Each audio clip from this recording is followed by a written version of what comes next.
Всем добрый день! Сегодня мы поговорим о группе Ван Хален. Некоторые ортодоксальные металлисты считают, что эта группа не металл, потому что они играли песни Кингс, Роя Орбисона и лейбла Motown. Но один из основателей группы, Эдди Ван Хален, не зря включается в каждый список величайших рок-гитаристов всех времен. Причем, как правило, в верхнюю десятку, вплоть до второго места сразу после Джимми Хендрикса. Своей молниеносной техникой этот самоучка переучил играть целое поколение гитаристов, навсегда переписав правила гитарного рока.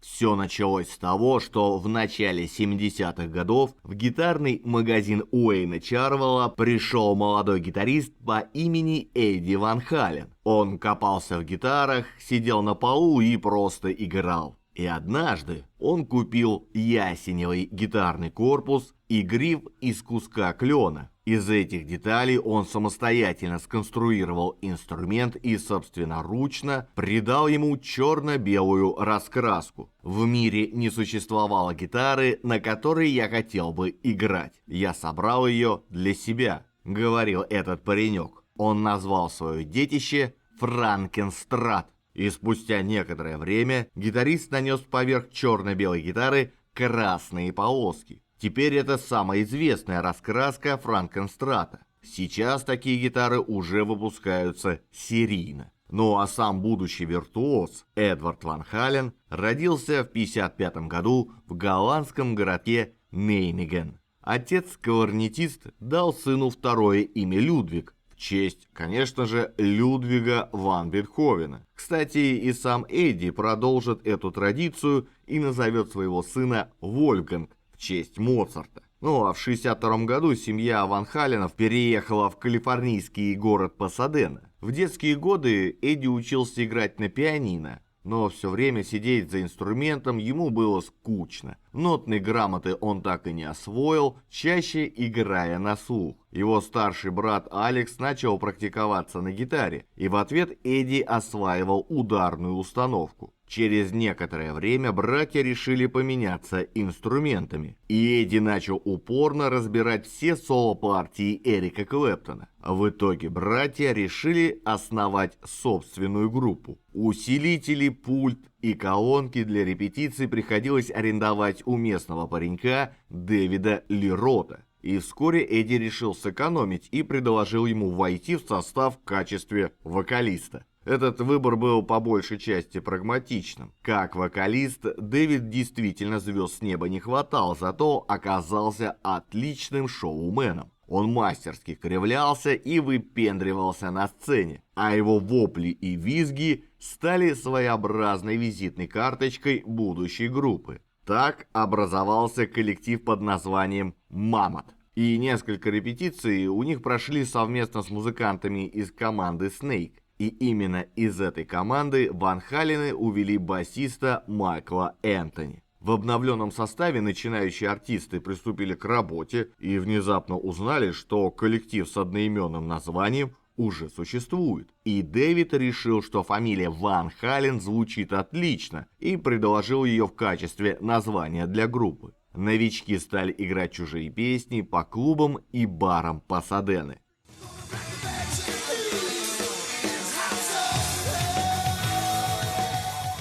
В 1976 году на их концерт попал Джин Симмонс, бас-гитарист группы Kiss.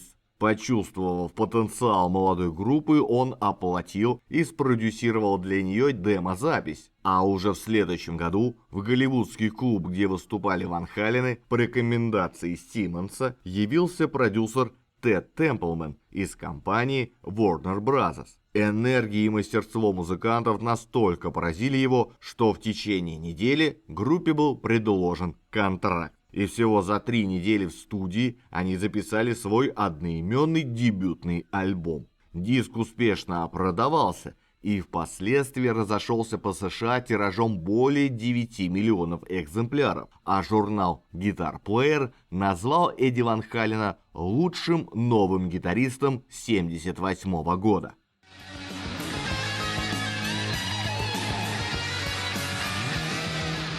А гитарных дел мастер Уэйн Чарвелл, который помогал Эдди с его гитарой, удостоился благодарности на конверте. Они пришли, дали мне их первый альбом, а на нем написано «Отдельное спасибо Уэйну Чарвеллу». Я подумал, ну и дела. Если он пойдет, это будет здорово. Но у меня дома лежало уже 5 или 6 альбомов с моим именем, и бизнес от них был нулевой. Но пластинка Ван Хален стала одним из самых коммерчески успешных дебютов в хард-роке, и Уэйну Чарвеллу начали звонить гитарные продавцы со всех концов США с просьбой сделать им такие же гитары с полосками. В результате мастеру пришлось работать по 7 дней в неделю и по 15 часов в сутки, чтобы обеспечить всех желающих гитарами, как у Ван Хален. Ну а сами молодые люди, терзавшие струны в конце 70-х, с открытым от удивления ртом смотрели на ту технику, которую выделывал на сцене Эдди Ван Хален. Казалось, для него нет ничего невозможного. Но самое главное, он умел играть скоростные пассажи, просто прикасаясь пальцами к грифу.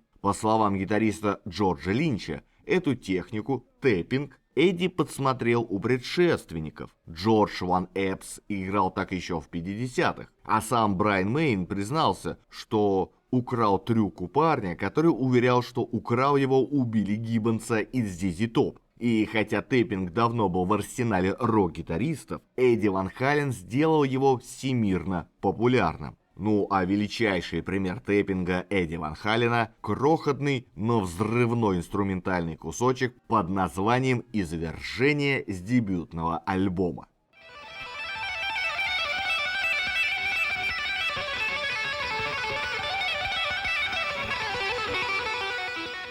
Гитарист начал исполнять его на сцене еще в 1976 году. Первоначально эта композиция не рассматривалась для включения на пластинку. Это было лишь гитарное соло для игры в клубах, но продюсер Тед Темплман услышал его в студии, когда Эдди упражнялся перед выходом на сцену, и тут же предложил дополнить им альбом. Эдди вспоминал: «Я даже не сыграл его правильно. По сей день, каждый раз, когда я слышу это, я всегда думаю, что мог бы сыграть и получше». Так как никто не делал ставку на эту композицию как на коммерческий хит, ее запихнули на вторую сторону сингла, поэтому в хит-парады она никогда не входила. Тем не менее, диджеи частенько крутили ее по радио, как некую прелюдию к песне «You Really Got Me». Дело в том, что именно эта композиция, кавер на песню группы The Kings, стал первым официальным синглом и хитом Ван Хален. Самому Эдди идея продюсера выбрать для дебюта группы чужую песню не нравилась, но и здесь Темплман не прогадал. Кавер попал в топ-40 США.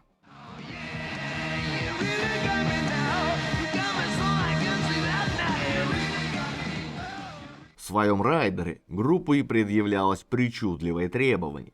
В сценической раздевалке должны были находиться дрожжи M&M's, но наличие хотя бы одной коричневой конфетки могло стать основанием для отмены концерта. Конфетное требование в середине списка было проверкой, насколько тщательно организаторы читали контракт. Дэвид Ли Рот вспоминал: когда я шел за кулисы и видел коричневый M&M's чаши, что ж, нужно было проверять всю производственную линию. Гарантированно возникнут технические проблемы, ведь они не читали контракт. Это требование появилось не просто так. Например, на одном концерте сцена просто утонула в надувном прорезиненном полу, нанеся огромный ущерб. Организаторы не ознакомились с требованиями по весу. Ну а следующий альбом, сделанный в том же ключе, как и предшественник, имел не меньший успех. Проделки Рота на сцене стали даже более сенсационными. Это был шоумен с большой буквы, умело комбинировавший театральные трюки с ошеломляющим голосом. Диск стал платиновым спустя 1,5 месяца после старта продаж.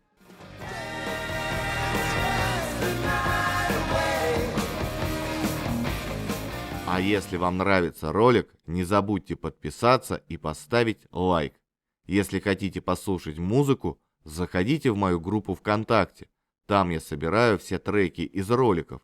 А в своем телеграм-канале я делюсь впечатлениями при их создании. Все ролики я делаю самостоятельно в свободное время после работы на чистом энтузиазме.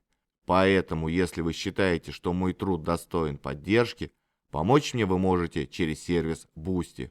Также веду страницу на Яндекс.Дзене. Если пользуетесь им, буду рад видеть вас и там. Все ссылки оставил в описании под видео. Третий альбом группы, вышедший в 80-м году, раскрыл другую грань творчества музыкантов – экспериментальную. В частности, Эдди использует здесь необычное сочетание гитары и клавишных инструментов. Этот альбом занял 6-ю строчку Billboard и повторил платиновый успех предыдущего. Однако в нем уже не было хитов, занявших какую-либо позицию в чартах.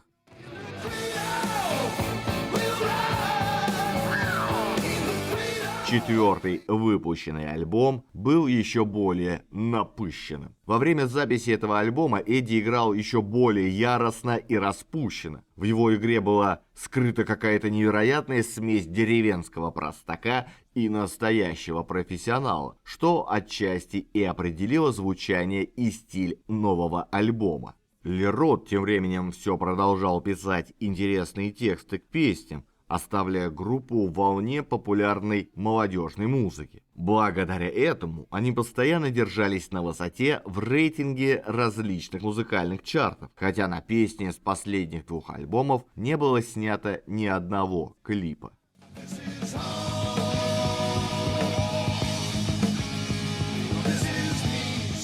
Очередной диск, выпущенный в 1982 году, представлял собой в основном набор кавер-версий песен других известных исполнителей. В частности, суперхит Роя Орбисона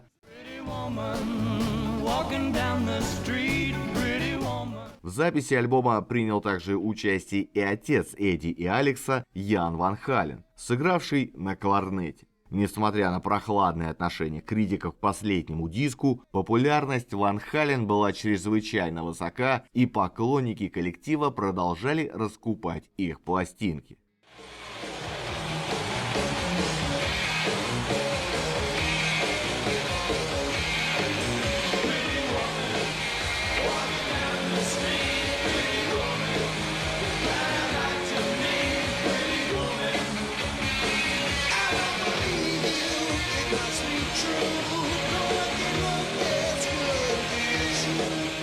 В 1983 году группа заняла место в книге рекордов Гиннесса за самое дорогое выступление. Они получили $1,5 миллиона за 90-минутный концерт на фестивале US Festival. К этому времени Эдди Ван Хален открыл для себя модные синтезаторы и хотел внедрить их в звучание группы. А это неслыханное дело для металлической группы. Дэвид Лерот и продюсер Тед Темплман настаивали на старом добром гитарном звучании. И чтобы уйти от споров, Эдди построил на заднем дворе своего дома собственную студию, где в одиночку написал песни для нового альбома. И пластинка 1984 стала компромиссом. В ней нашлось место и привычному гитарному драйву, и синтезаторам, которые подняли альбом на вершину хит-парадов.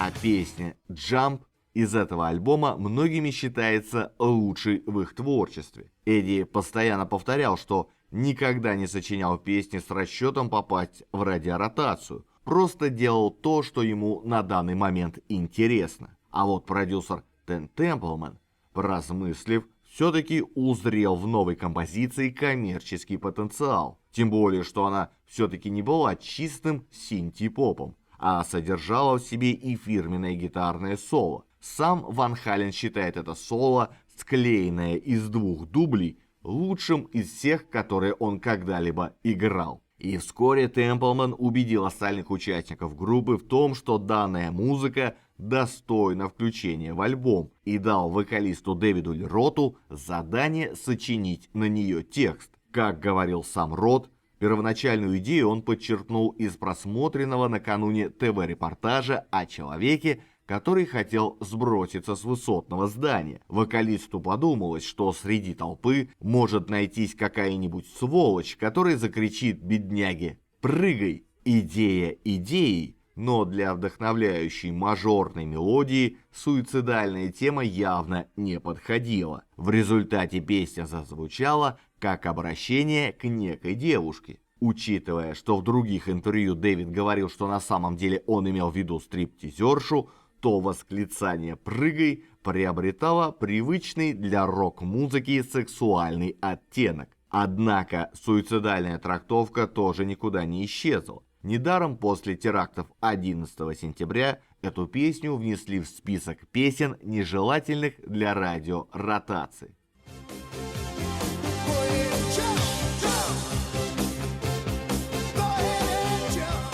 По успешности этот альбом превзошел только блокбастер Майкла Джексона «Триллер», в котором Эдди Ван Хален также принимал участие, сыграв соло в песне «Beat It». Когда продюсер Куинси Джонс позвонил гитаристу и предложил принять участие в записи новой пластинки Майкла Джексона, Эдди решил, что его разыгрывают. Но оказалось, что предложение от короля поп-музыки вполне реальное. И вскоре Куинси Джонс и Майкл Джексон лично пришли к нему домой с сырой версией песни, чтобы записать ударное соло. На записи в начале запила Эдди можно услышать звуки, как будто кто-то стучит в дверь. Это Майкл Джексон стучит по барабанному кофру. Примечательно, что Ван Хален не взял платы за свой труд, удовлетворившись лишь упоминанием своего имени на обложке. «Я сделал это в качестве одолжения, но, по мнению участников группы,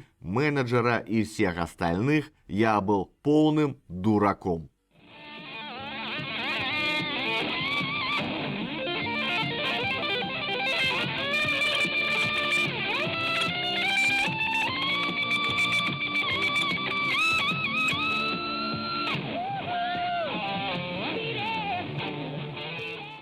В 1985 году весь западный мир принадлежал Ван Хален. Эдди считался величайшим из живущих гитаристов, но успехи не могли сгладить трения, возникшие в группе. Дэвид устал от гитарных выкрутасов Эдди и его попыток выступать вне группы, а тот, в свою очередь, не мог выносить ребяческого позерства вокалиста, его вечных пьянок и загулов с девчонками. В итоге Дэвид Ли Рот покинул Ван Хален в апреле 1985 года с высоко поднятой головой. На его стороне были успешный сольный мини-альбом, несколько синглов и группа аккомпаниаторов-виртуозов.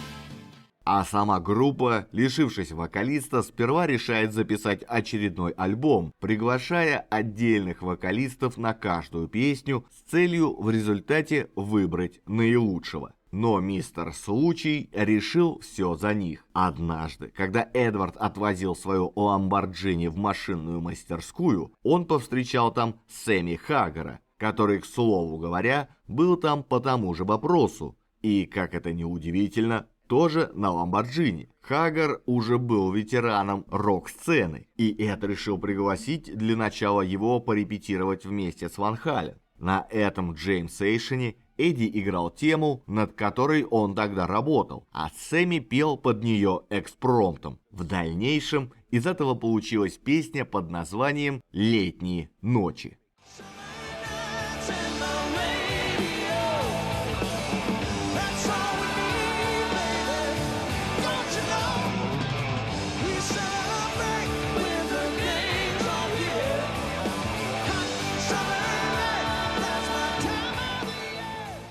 И в обновленном составе группа выпустила в июне 1986-го очередной альбом. Сопутствующий ему сингл достиг 3-й позиции в чартах Billboard, в то время как сам альбом, первый в их дискографии, занял 1-ю позицию в хит-парадах США и до сих пор остается их наиболее раскупаемым диском.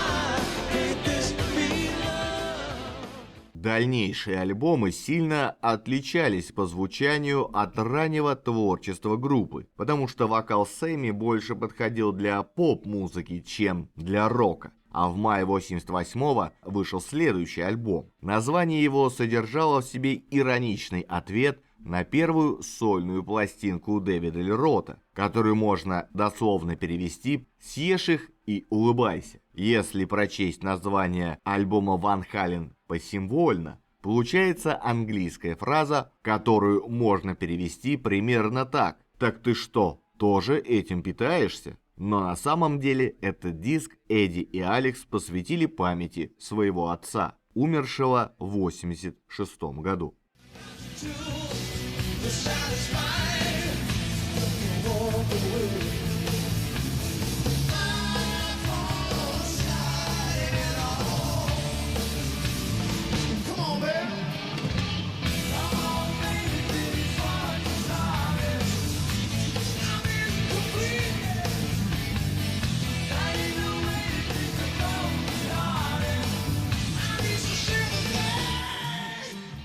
Платиновым стал и следующий альбом, увидевший свет в 91-м. Этот альбом стоит отметить особо, так как за него группа получила награду в номинации «Лучшее хард-рок исполнение с вокалом» на 34-м вручении Грэмми. В том же 91 году. Чуть позже, во время очередного тура, ребята решили записать и концертный альбом. С его изданием группу стали частенько приглашать на MTV-тусовки, не говоря уже о том, что трек с альбома пошел на раскрутку в рекламе Coca-Cola.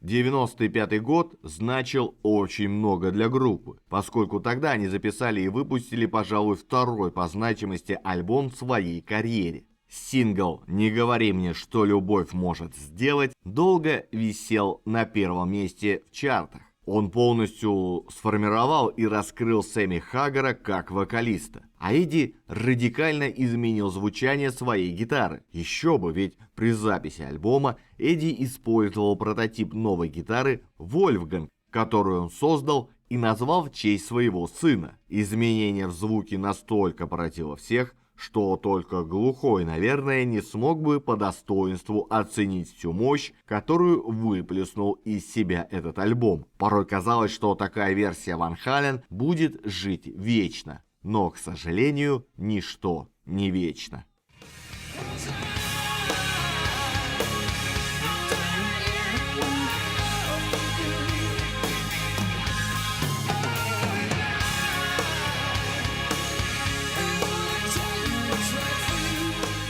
В этот период в составе группы вновь произошли изменения. Дэвид Ли Рот захотел вернуться, что вызвало негодование Хаггара. Эдвард решил пойти на компромисс и для сборника хитов пригласил Ли Рота. В записи принимал участие и Хаггар, но слово за слово, и в итоге группа вообще осталась без вокалиста. В те годы продюсером команды был Рэй Дэниелс. Он предложил пригласить на позицию солиста Гэри Чероне из группы Extreme, и его приняли в группу сразу после первых репетиций. Вместе с ним они записывают альбом 98 года, а сингл с него попадает в первые строчки чартов. Но сам альбом оказался полностью провальным. Несмотря на то, что Чероне очень хорошо вписался в группу, показав себя прекрасным фронтменом на концертах, где ярко смотрелся на сцене, что-то переломилось в настроении группы, и новый вокалист решает то ли по своей воле, то ли по решению группы пойти другой дорогой. А Ван Хален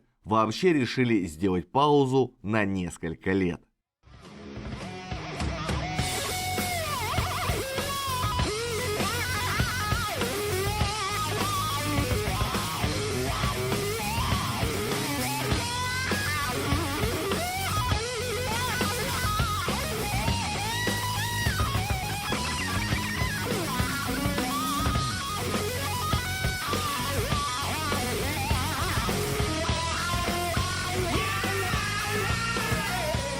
В течение этого времени Сэмми Хаггар, помимо сольной деятельности, занялся производством своей текилы. а Майкл Энтони производством своих фирменных острых соусов. Лишь в 2003 году было объявлено об очередном туре. Место вокалиста занял вернувшийся в группу Сэмми Хаггар, однако отношения с ним снова не заладились. Испортились отношения также и с Майклом Энтони. По словам Эдварда, Ван Хален нужен был Сэмми, чтобы рекламировать свое бухло, а Майклу свои острые соусы. И с 2006 года роль басиста взял на себя сын Эдварда Вольфганг Ван Хален. Он успешно подменил Энтони и начал принимать участие в создании нового материала группы, совмещая музыкальную деятельность и учебу в школе, закончив ее лишь в 2009 году.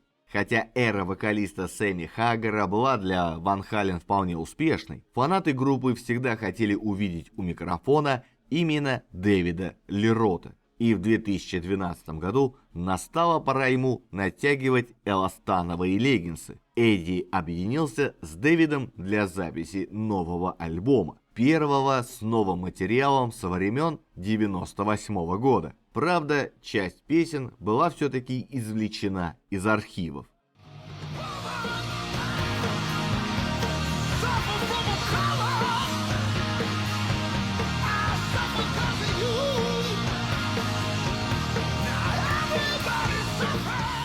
Тем временем в прессе появилась информация о том, что Эдди Ван Хален борется с заболеванием. У него диагностировали рак горла. И в октябре 2020-го музыканта не стало. А через месяц после смерти отца Вольфганг заявил, что без Эдварда группа не может существовать. Эдди Ван Хален стал настоящим культом гитариста-виртуоза для многих музыкантов. Его талант бросался в глаза каждому, а непревзойденная техника игры на гитаре вводила в шок молодых гитаристов и простых зрителей. И несмотря на то, что сама группа переживала периоды творческих кризисов и распадов, их творчество до сих пор вдохновляет многих музыкантов и остается актуальным для новых поколений слушателей. Ван Хален – это метка эпохи 80-х. Может быть, не главная, но постоянно присутствующая в картине мира того времени.